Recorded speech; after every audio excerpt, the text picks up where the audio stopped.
আমি এই recently just অল্প কিছুদিন আগেই একটা অনুদানের একটা ছবি শেষ করলাম, ময়নার চর নামে। মানে এটা টোটালি একটু চর কেন্দ্রিক একটা ছবি। সো আলহামদুলিল্লাহ ওটা ডাবিং এবং শুটিং সব কিছু কমপ্লিট হয়ে গেছে।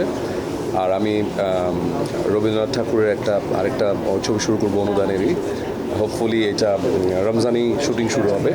সো মুভির শুটিংগুলো কিছু হয়েছে, কিছু শুটিং শুরু হবে। হয়তোবা একটা ওটিটি করেছিলাম মায়া, ওটাতে প্রায় রিসেন্ট টাইমেই 6টা অ্যাওয়ার্ড পেয়েছি। আরেকটা বড় ওটিটি হয়তোবা স্টার্ট করব, ওটার জন্য প্ল্যান প্রোগ্রাম চলছে।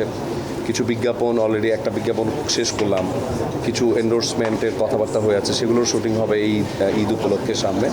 সো এই তো মানে কিছু বিজ্ঞাপন, কিছু ফিল্ম, এগুলো নিয়েই ব্যস্ত থাকবো। আমি এখন হাড়ে হাড়ে টের পাচ্ছি যে আমাদের ইন্ডাস্ট্রিতে যারা হাজব্যান্ড ওয়াইফ যারা কাজ করে, ওদের মানে আমি ওই কাজটা করে আমি বুঝতে পেরেছি যে হাজব্যান্ড ওয়াইফের কাজ করাটা বেশি দিন করা উচিত না আসলে।